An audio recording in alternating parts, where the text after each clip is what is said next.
कानून समन्वय संघर्ष समिति द्वारा बुलाई गई इस प्रेस वार्ता में आप सभी प्रेस के बंधुओं का हार्दिक अभिनंदन और स्वागत है। जैसा कि हर एक आंदोलन में प्रेस की एक अहम भूमिका होती है और जिस प्रकार से आप लोगों का सहयोग पिछले 1.5-2 साल से हमें मिल रहा है, लगातार इस आंदोलन को जो कवरेज मिल रही है, आप सभी का इसके लिए साधुवाद। आज की जो प्रेस कॉन्फ्रेंस है, जो लंबे समय से हम ये संघर्ष इस प्रदेश में कर रहे हैं और उसके आगे के कार्यक्रमों को लेकर है। आप जैसा कि जानते हैं कि पिछले 1.5 साल में हमने पूरे प्रदेश में विभिन्न जगहों पर, कुमाऊं में, गढ़वाल में, सभी जगहों पर हमने मूल निवास और भू कानून को लेकर महारैलियां की हैं। हमें अपार जन समर्थन लोगों का इस आंदोलन में मिला है और लोग इस बात को समझ रहे हैं कि भूमि के कानून और मूल निवास की जो व्यवस्था है वो इस प्रदेश के लिए कितनी ज़रूरी है। अभी हमने जो आगे के कार्यक्रम तय करे थे उसमें मुख्य रूप से सरकार को हमने एक अल्टीमेटम दिया था कि जब केदारनाथ उपचुनाव के रिजल्ट आ जाएंगे, आचार संहिता इस प्रदेश में ख़त्म हो जाएगी, उसके तुरंत बाद सरकार को एक अध्यादेश लाकर 2018 में जो कानूनों में बदलाव हुए हैं भूमि के, उसको तुरंत प्रभाव से रद्द किया जाना चाहिए। ऐसी ही कुछ अन्य मांगें हमारी थी जिसको लेकर हमने ये अल्टीमेटम सरकार को दिया था कि अगर तुरंत प्रभाव से ये मांगें नहीं मानी गई तो हम 26 तारीख से एक भूख हड़ताल भाई मोहित डिमरी के नेतृत्व में यहाँ करने जा रहे हैं। हम जैसा देख रहे हैं कि सरकार का अभी तक इस विषय पर कोई भी पक्ष सामने नहीं आया है, तो हम 26 तारीख से ये भूख हड़ताल यहाँ पर शुरू करने जाएंगे। आज भूमि कानूनों की जो स्थिति इस प्रदेश में हो गई है, जिस प्रकार से लगातार वो लचर किए गए हैं, मूल निवास की व्यवस्था पर सरकार का कोई स्टैंड नहीं है। हम ये अभी तक नहीं समझ पाए कि मूल निवास की डेफिनीशन सरकार क्या तय करने जा रही है। भूमि कानूनों को लेकर बार बार ये बात कही जाती है कि हम अगले सत्र में कुछ ड्राफ्ट लेकर आएंगे और हम जो है एक मजबूत भूमि कानून इस प्रदेश को देंगे, लेकिन अभी तक जो हमारी मांग भी है कि ये जो ड्राफ्ट है इसकी प्रस्तावना जो है सबके सामने आनी चाहिए और पब्लिक डोमेन में रखी जानी चाहिए, ताकि जनता को ये समझ में आ सके कि किस प्रकार का भूमि कानून वो इस प्रदेश को देने जा रहे हैं। इन सभी विषयों पर और भूख हड़ताल पर जो लगातार सवाल उठ रहे हैं कि क्यों हम ये भूख हड़ताल कर रहे हैं, इसके विमर्श को लेकर हम ये आज प्रेस कॉन्फ्रेंस कर रहे हैं। भाई मोहित डिमरी अब आपको ब्रीफ करेंगे। मैं उनसे अनुरोध करूंगा कि प्रेस को संबोधित करें। भाई मीडिया के साथियों का बहुत बहुत स्वागत। लंबे समय से आप सभी देख रहे हैं मूल निवास भू कानून समन्वय संघर्ष समिति इस राज्य में मजबूत भू कानून और मूल निवास 1950 को लेकर सड़कों पर संघर्ष कर रही है। लगातार स्वाभिमान महारैलियां पूरे प्रदेश भर में हुई, हजारों हजार लोग इन महारैलियों में शामिल हो रहे हैं, इस आंदोलन से जुड़ रहे हैं। लेकिन दुर्भाग्य देखिए इस राज्य का, सरकार लगातार इस बात को तो कह रही है कि हम मजबूत भू कानून लाएंगे, हम इस दिशा में आगे बढ़ रहे हैं, लेकिन सरकार का अभी तक स्टैंड बिल्कुल भी क्लियर नहीं है। अब सरकार कह रही है कि हम बजट सत्र में मजबूत भू कानून लाने जा रहे हैं। इससे पहले सरकार ने कहा कि हम राज्य स्थापना दिवस 9 नवंबर के दिन तक मजबूत भू कानून लाएंगे। अब आप सोचिए, सरकार ये बात पहली बार नहीं कह रही है, इससे पहले भी सरकार कई बार इस बात को कह चुकी है पिछले 3 वर्षों में कि हम मजबूत भू कानून लाएंगे और लाने वाले हैं। स्थिति यह हो गई है कि सरकार पर बिल्कुल भी भरोसा नहीं रहा, जनता भरोसा नहीं कर रही है। यही वजह है जब भी मुख्यमंत्री अपना बयान देते हैं इसको लेकर तो जनता इसके बावजूद सड़कों पे आती है, और अभी भी जनता इस बात पे यकीन करने को तैयार नहीं है कि बजट सत्र तक कोई मजबूत भू कानून आएगा। और जो भू कानून आएगा वो भू माफिया के पक्ष में होगा या जनता के पक्ष में होगा, ये भी स्थिति स्पष्ट नहीं है। अभी तक के जितने भी कानून, भूमि कानून यहाँ पर बने हैं, आप देखिए सरकार ने कानूनों में इतने छेद करके भू माफिया के पक्ष में या बाहर से आने वाले लोगों के पक्ष में इस तरह के संशोधन किए जिससे फायदा पहुंचे। आप पूरे प्रदेश की स्थिति देख रहे हैं, क्या हालात हो गए हैं। और हमें इस बात का बहुत ज़्यादा डर है, बजट सत्र आते आते कहीं जितनी हमारे पास थोड़ी बहुत ज़मीन बची हुई है इस राज्य में, वो भी खत्म ना हो जाए। क्योंकि जब से आंदोलन एक तरह से बहुत आगे बढ़ा है, लोगों की नज़रें यहाँ ज़मीनों पर और ज़्यादा है, वो तेज़ी से ज़मीनें खरीद रहे हैं इस राज्य में निवेश के नाम पे। ये भी हमारे सामने एक बहुत बड़ी चुनौती है, कहीं बहुत ज़्यादा देर ना हो जाए भू कानून आते आते। इसलिए आम लोगों की सहमति और विभिन्न सामाजिक संगठनों के साथ बैठक के बाद इस निर्णय पर हम लोग पहुंचे हैं कि अब इस लड़ाई को निर्णायक मोड़ देना बहुत जरूरी हो गया। अगर हम अभी इस लड़ाई को निर्णायक मोड़ पर नहीं ले गए तो आने वाले समय में स्थिति और भी खराब हो सकती है। तो तय किया गया है, सभी ने इस पर हामी भरी है, सहमति दी है कि अब इसमें हम लोग लगातार महारैलियां कर चुके हैं, अब भूख हड़ताल के जरिए इस आंदोलन को आगे बढ़ाया जाए। तो शुरुआती चरण में मैं स्वयं शहीद स्मारक देहरादून में 26 नवंबर से भूख हड़ताल पर बैठ रहा हूं और इस भूख हड़ताल को लेकर तमाम जगह से लोगों के लोग संपर्क कर रहे हैं, कह रहे हैं कि हम आपको पूरा सपोर्ट करेंगे। पूरे प्रदेश भर से अच्छा रिस्पांस लोगों को मिल रहा है और लोग कह रहे हैं कि इसकी ज़रूरत अभी है, आप लोग इस आंदोलन को और इसी तरह से आगे बढ़ाइए। लोगों का पूरा समर्थन इसमें हमें मिल रहा है। यहाँ हम लोग भूख हड़ताल करेंगे और पूरे प्रदेश भर में हमारे जो टीमें हैं वो अपने तरह से वहाँ पे धरने पर बैठेंगे, डीएम के माध्यम से ज्ञापन भेजेंगे। पूरे प्रदेश भर में एक तरह से बड़ा आंदोलन हम 26 नवंबर से शुरू करने जा रहे हैं। इसमें हमने जो मुख्य तौर पर सरकार के सामने डिमांड रखी है, हम सरकार से कह रहे हैं 2018 के बाद से लेकर अभी तक भूमि कानूनों में जितने भी संशोधन हुए हैं, चाहे वो भूमि कानून की धारा 154 हो, चाहे 143 हो, इनमें जो सरकार ने संशोधन किए हैं, इन संशोधनों को तत्काल प्रभाव से रद्द किया जाए और सरकार विधानसभा सत्र के बजाय तुरंत अभी कैबिनेट बैठक बुलाकर इनको रद्द करें, अध्यादेश लाकर रद्द करें। हम सरकार से सबसे पहले डिमांड ये कर रहे हैं। सरकार इस राज्य में भूमि कानून का जो ड्राफ्ट लेकर आ रही है, जो बिल सरकार विधानसभा में पेश करेगी बजट सत्र के दौरान, जैसा सरकार कह रही है, उस ड्राफ्ट को जनता के बीच एक बार सार्वजनिक किया जाए ताकि जनता भी उसकी समीक्षा करे कि वास्तव में जनता के हित में ये कानून बन रहा है कि एक बार फिर से इसमें ऐसे छेद कर दिए गए हैं कि बाहरी माफिया के लिए या जो पैसे वाले लोग हैं वो यहाँ की काश्तकारों की ज़मीन हड़पने के लिए इस तरह से कानून तो नहीं बनाने जा रही है। तो हमारी सरकार से एक ये डिमांड है। एक इसमें मुख्य मांग हम सरकार से यह कर रहे हैं कि हमारे राज्य में नगरीय क्षेत्रों का लगातार विस्तार हो रहा है। आप देखिए पिछले कुछ वर्षों में नगर की सीमाएं लगातार बढ़ रही हैं और आप 385 गांव ऐसे हैं अभी तक जो रिकॉर्ड सामने आया है जो शहरी क्षेत्रों में शामिल हो गए हैं और उसकी करीब करीब 50 हेक्टेयर ज़मीन ऐसी है जो अब जो भूमि कानून की जो बंदिशें हैं ग्रामीण क्षेत्रों की 250 वर्ग मीटर उससे बाहर हो गई हैं। यानी जो गांव का कानून ग्रामीण क्षेत्रों में जो भूमि कानून है कि कोई भी भारी व्यक्ति खरीद सकता है इस राज्य में ग्रामीण क्षेत्र में, जब वो 385 गांव शहरी क्षेत्रों में शामिल हो गए हैं, उसकी 50 हेक्टेयर जमीन शहरी क्षेत्रों में शामिल हो गई है, तो वो कानून वहां पर प्रभावी नहीं रह गया है।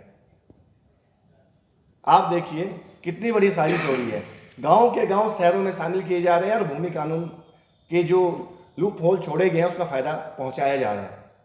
ये स्थिति इस राज्य में होगी। तो हम सरकार से एक डिमांड और कर रहे हैं कि जो भूमि कानून की धारा 2 है इसको तत्काल हटाया जाए। जो शहरी क्षेत्रों का लगातार विस्तार हो रहा है, गांव के गांव शामिल हो रहे हैं, जिस तरह से कृषि भूमि खत्म हो रही है, ये बहुत ही ज़्यादा खतरनाक स्थिति इस राज्य में है। तो एक डिमांड हम कर रहे हैं कि इस धारा को बिल्कुल हटाया जाए और इंडस्ट्री के नाम पर 2018 के बाद सरकार ने कहा कि निवेश इस राज्य में बढ़ेगा, उसके नाम पर जितनी भी जमीनें दी गई हैं उसकी सरकार जनता की भी उसका ब्यौरा भी दे, कहाँ कहाँ किस किस इन्वेस्टर को ज़मीन दी गई है, कितना निवेश सरकार ने इस दौरान किया है। सरकार कह तो रही है कि लाखों करोड़ों के निवेश इस राज्य में हुआ है, तो वास्तव में जमीन पर वो निवेश कहाँ है, उसकी स्थिति भी सरकार स्पष्ट करे, ये हम सरकार से मांग करना चाहते हैं। एक और हम सरकार से मांग कर रहे हैं, अभी सरकार ने 250 वर्ग मीटर से अधिक जमीन खरीदने वालों को नोटिस भेजे हैं। करीब करीब ये 400 से लेकर 500 लोगों की संख्या ऐसी है जिनको नोटिस जारी किए गए हैं। हम सरकार से कह रहे हैं कि नोटिस जारी करने के बजाय इन लोगों के खिलाफ, जिन लोगों ने तय प्रावधान से बाहर यहाँ पर ज़मीनें खरीदी हैं, उनके खिलाफ आपराधिक मुकदमे दर्ज होने चाहिए। जैसे मनोज वाजपेयी जी ने अल्मोड़ा में ज़मीन खरीदी, ग्रामीण क्षेत्र में ज़मीन खरीदी, और जिस उपयोग के लिए खरीदी उसका उपयोग आज तक नहीं हो पाया है। तो मनोज वाजपेयी जो एक प्रसिद्ध फिल्म अभिनेता हैं, उनके खिलाफ आपराधिक मुकदमा दर्ज होना चाहिए, और उनकी ही तरह जितने लोगों ने यहाँ पर ज़मीनें ली हैं, सरकार ने उनको नोटिस जारी किए हैं, उनके खिलाफ सरकार सबसे पहले आपराधिक मुकदमा भी दर्ज करे। ये हम सरकार से एक और मांग करने जा रहे हैं। और बहुत सारे मामले आ रहे हैं, आप लोग देख ही रहे हैं कि लोगों ने आवास के नाम पर भी यहाँ पे ज़मीनें ली हैं और वहाँ पे व्यावसायिक गतिविधियाँ भी हो रही हैं, और लगातार इस तरह के मामलों के भी खुलासे हो रहे हैं। लेकिन कुछ ऐसे मामले हैं जिस पर सरकार बिल्कुल भी कार्रवाई करने के लिए तैयार नहीं है। आप देखिए, छोटी छोटी मछलियों को सरकार पकड़ रही है, उनको नोटिस जारी कर रही है, और उनके खिलाफ भी कोई बड़ी कार्रवाई नहीं हो रही, सिर्फ नोटिस जारी किए जा रहे हैं। सरकार चाहती तो सरकार भूमि की खरीद फरोख्त पर रोक लगा सकती थी। जिन लोगों ने अवैध तरीके से ज़मीन खरीदी, अब तो लोग ज़मीन भी बेचना शुरू कर दिया उन लोगों ने। सरकार चाहती तो तत्काल प्रभाव से खरीद फरोख्त पर रोक लगाई जा सकती थी, लेकिन कहीं कोई नहीं खरीदी। अब वो लोग ज़मीन भी लगातार बेच रहे हैं, अवैध तरीके से जिन लोगों ने ज़मीन खरीदी। अब आप देखिए, सरकार छोटी मछलियों पर लगातार कर रही है, लेकिन जो बड़े बड़े मगरमच्छ इस राज्य के हैं, उसको लेकर सरकार ने अभी तक कोई भी बड़ी कार्रवाई नहीं की है। जैसे एक मामला मैं आपके सामने पेश करना चाहूँगा।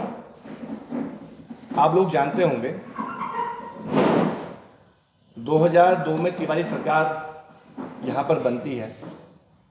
उस दौर में 2005 में हिमालयी आयुर्वेद योग एवं प्राकृतिक चिकित्सा संस्थान को आयुर्वेदिक मेडिकल कॉलेज एवं चिकित्सालय हेतु ग्राम फतेहपुर तहसील ऋषिकेश में करीब करीब 20 हेक्टेयर जमीन, जो एक तरह से बंजर जमीन रहती है, वो सरकार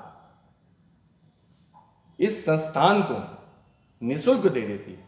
20 हेक्टेयर जमीन निःशुल्क दी गई है हिमालयी आयुर्वेदिक योग एवं प्राकृतिक चिकित्सा संस्थान को आयुर्वेदिक मेडिकल कॉलेज एवं चिकित्सालय निर्माण के लिए। इस सब के संज्ञान में है। जबकि भूमि व्यवस्था अधिनियम 1950 की धारा 132 में साफ स्पष्ट उल्लेख है कि आप बंजर भूमि, नदी की भूमि, चारागाह की भूमि, अन्य सार्वजनिक भूमि को आप पट्टे या लीज पर नहीं दे सकते। स्पष्ट प्रावधान है। अब आप सोच सकते हैं ये संस्थान किसका है, कौन इसके संस्थान के संचालक हैं, कौन इसके ट्रस्टी हैं। नरेंद्र तिवारी सरकार में जब ये जमीन दी गई, और जिन्हें ये जमीन दी गई, आप सब लोग जानते हैं, इस राज्य के पूर्व मुख्यमंत्री रहे हैं, सांसद रहे हैं। उस संस्थान के ट्रस्टी कौन हैं?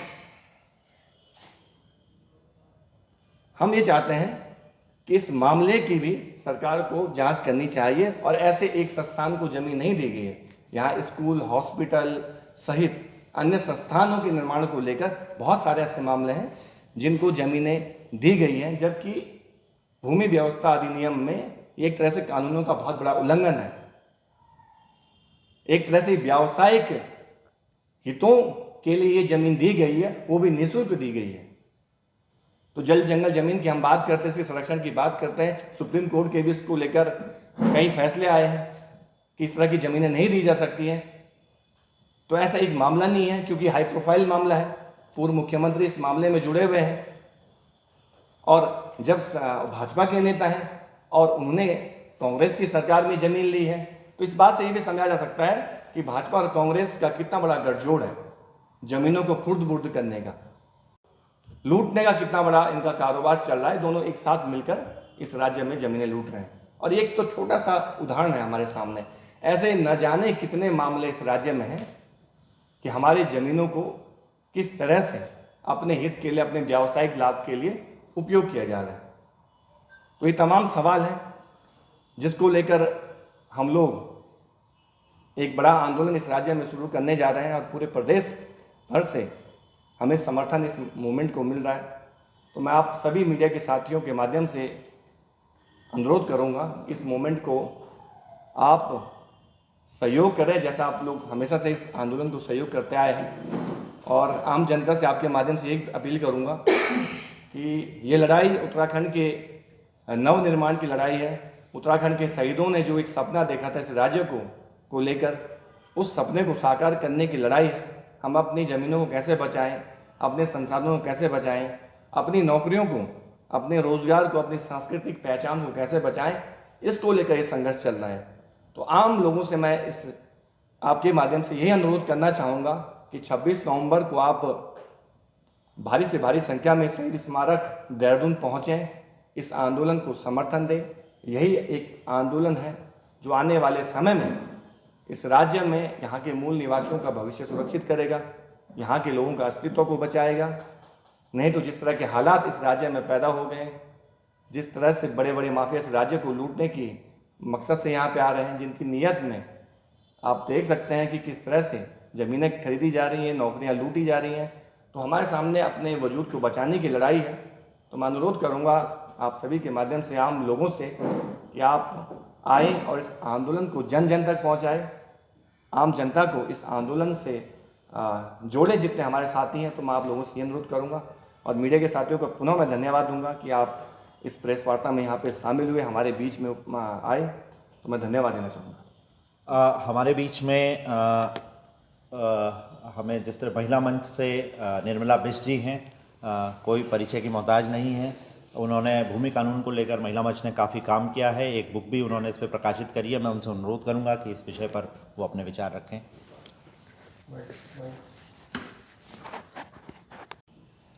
जैसा कि अभी मोहित डिमरी ने आपके बीच में सब कुछ रखा है कि कैसे भूमि कानून को लेकर, मूल निवास को लेकर ये आंदोलन चल रहा है। मैं क्योंकि मैं महिला मंच में हूँ, तो क्योंकि महिला मंच ने जब भूमि कानून को लेकर ये आंदोलन किया तो हमने सबसे पहले ये कहा था कि 2018 में जो त्रिवेंद्र रावत ने जो कानून बनाया, पहले तो उसको रद्द किया जाए। जब तक आप उसको रद्द ना करें और उसके बाद धामी जी ने जो 22 में, उसके बाद उससे भी ज़्यादा जो खतरनाक कानून बना के रखा है, उन दोनों को जब तक आप रद्द नहीं करेंगे, मुझे नहीं लगता कि हम इस आंदोलन को आगे बढ़ा पाएंगे। क्योंकि पहली आप हमेशा कमेटियां बनाते हैं इसमें, और यही हाल रहा है कि राजधानी के नाम पे भी आपने एक कमेटी बनाई थी, जो कमेटी कहाँ गई वो दिख नहीं रही है। भूमि कानून को लेके भी आपने एक कमेटी बनाई, कहाँ है नहीं मालूम है हमें। तो हम ये कह रहे हैं कि आप इन दोनों चीज़ को जब तक रद्द नहीं करेंगे, 2018 और 2022 जब तक इसे रद्द नहीं करेंगे, तब तक मुझे नहीं लगता कि हम इस आंदोलन को बहुत तेज़ बढ़ा पाएंगे। ये दो जब तक कानून रद्द होंगे तभी इस आंदोलन को हम तेज़ कर पाएंगे। और क्योंकि भूमि कानून को लेकर के उत्तराखंड महिला मंच ने पहले बहुत इसको आगे बढ़ाया था, और हम तो उसका मोहित लोगों का बहुत धन्यवाद भी देना चाहेंगे, शुक्रगुजार भी होंगे कि इस आंदोलन को आप बहुत तेज़ी से लेके जा रहे हैं।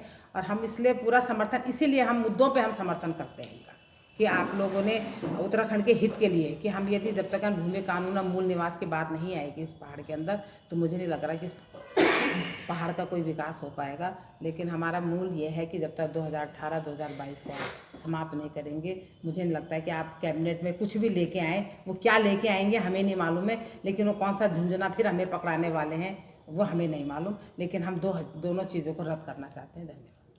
बहुत बहुत धन्यवाद। हमारे बीच में राज्य आंदोलनकारी मोहन सिंह रावत जी हैं। मैं उनसे अनुरोध करूंगा कि वो भी अपनी बात साथियों, आप सब लोगों को मेरा प्रणाम। और मोहित प्रांजल हमेशा से ये जनहित के मुद्दों पे, भू कानून और मूल निवास पे लड़ रहे हैं, तो हम लोग इनको सपोर्ट करते हैं। जैसा कि आप लोगों को पता होगा कि ये राज्य कितने संघर्षों के बाद बना है। 42 शहादत हमारे भाई और माताओं बहनों ने इसमें दी है। लेकिन अफसोस ये है कि जब ये राज्य तो बना, लेकिन राज्य किन के लिए बना ये सब आप जानते हैं। ज़मीनों की जो बंदरबांट बड़े घराने, बड़े व्यावसायिक और तथाकथित, मैं इसमें बिल्कुल भी गुरेज नहीं करूँगा कि जो संत और महात्मा हैं, ऋषिकेश से लेकर के पूरा पौड़ी खरीद दिया गया है और बद्रीनाथ और केदारनाथ तक आयुर्वेद के नाम पर। दूसरा, मूल निवास। मूल निवास बहुत ज़रूरी है, लागू होना होगा। हमारे बच्चों की जो भविष्य हैं वो कभी सुरक्षित नहीं रह सकते। यहाँ पर जैसे राज्य बना, एक व्यक्ति ने फर्जी तरीके से अपना डोमिसाइल बनाया, स्थायी प्रमाण पत्र बनवाया, नौकरी ली और आज 3-3 बार प्रमोशन ले चुके हैं। ऐसे अधिकारी यहाँ पर लोग नौकरी पा गए। इसका हम लोग पुरजोर विरोध करते हैं। और भाई मोहित डिमरी, महिला मंच की हमारी दीदी रवीश जी, प्रांजल भाई, हम लोग इनको तमाम इन मुद्दों पर सपोर्ट करते हैं। और आप सब लोगों का, पत्रकार बंधुओं का बहुत बहुत धन्यवाद। आप लोग भी हमें बहुत शुरू से हमेशा मदद करते रहे हैं और करते रहेंगे। इसी आशा के साथ जय भारत, जय उत्तराखंड। तो जैसा कि आप सबने हमने सुना ही होगा मूल निवास और भू कानून को लेकर, और 2018 में जो कानूनों में बदलाव हुए हैं उनको तुरंत प्रभाव से रद्द करने को लेकर, 2022 में जो कानून हैं उनको रद्द करने को लेकर, और मूल निवास 1950 को लेकर सरकार जो है अपनी डेफिनेशन साफ करे, अपना स्टैंड साफ करे और मूल निवासियों का चिन्हीकरण इस राज्य में शुरू होना चाहिए। इन सभी मांगों को लेकर हम 26 नवंबर से एक अनवरत भूख हड़ताल पर बैठ रहे हैं। आप सभी का सहयोग इसमें वांछनीय है। आप सभी प्रेस के बंधुओं का आज की प्रेस वार्ता में आने के लिए बहुत बहुत धन्यवाद।